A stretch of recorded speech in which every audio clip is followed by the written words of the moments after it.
but it matches the necklace, so I insist you wear them together today. It's beautiful, Song. Are you sure? Oh, aye.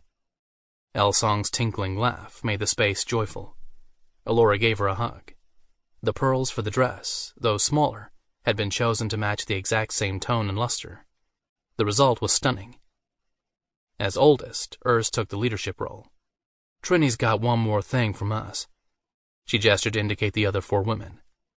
Katrina handed her yet another forest green box with gold and white ribbon. Elora looked from one to another with delight and anticipation. She tore off the wrapping with more abandon each time she opened a gift. This box contained a wide blue raw silk garter with a luxurious excess of ruching, accented with a single pearl centered on a white satin bow. Something blue, said Katrina. Elora had no idea why Katrina thought it important to point out that the garter was blue, but over the past half-year, she'd gotten pretty good at covering when she didn't understand a cultural reference.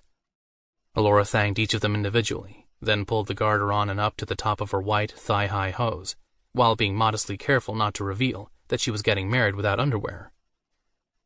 Last, they placed the traditional partial wreath of holly, tree fern, and fine, diaphanous white silk feathers on her head. When she was fully dressed and ready to go down, she was such a vision that the other women just stood and stared until she became self-conscious, wondering if the plan had not come together. With her unusual hair and the natural high coloring in her cheeks, they could certainly understand why the groom liked seeing her in white. "What's wrong?" Song took her by the hand and smiled. "'Tis so no wrong. If my brother didn't already believe himself to be a very lucky elf, he'll be thinking he's died and gone to heaven." Elora grinned at her.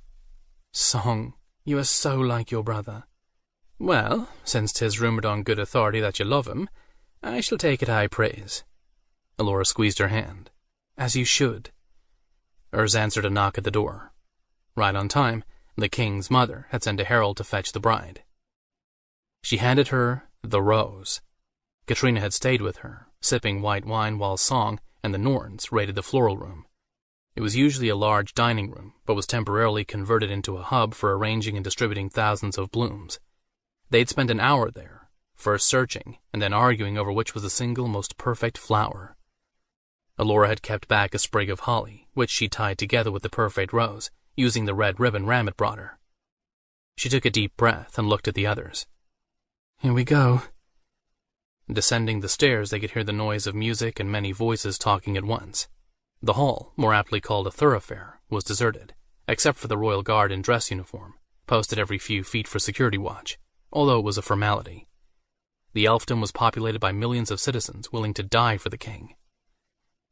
When they reached the ballroom entrance, the music stopped and the crowd grew quiet.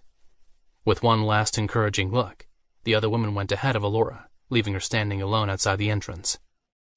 She turned and looked at the soldier standing nearest her. His response was the barest hint of a smile and a wink, which, oddly enough, calmed her nerves. The guests had parted to clear the wide strip of forest green carpet that marked a path to the circle in the center of the room where Ram, his family, and the people closest to the couple waited with the old ways priest, who would guide the ceremony. Elora had been instructed by the planners to listen for her musical cue, then follow the carpet to the circle, where the groom would be waiting. The processional was the traditional Star of the County Down, played on the wooden flute, tin whistle, fiddle, tumpon, and bowron. When she heard the prelude, she took a deep breath, winked back at the guard, and walked to the entrance, where she could see the ballroom for the first time. The number of people looking at her expectantly was expected, but still overwhelming. She had never liked lots of attention.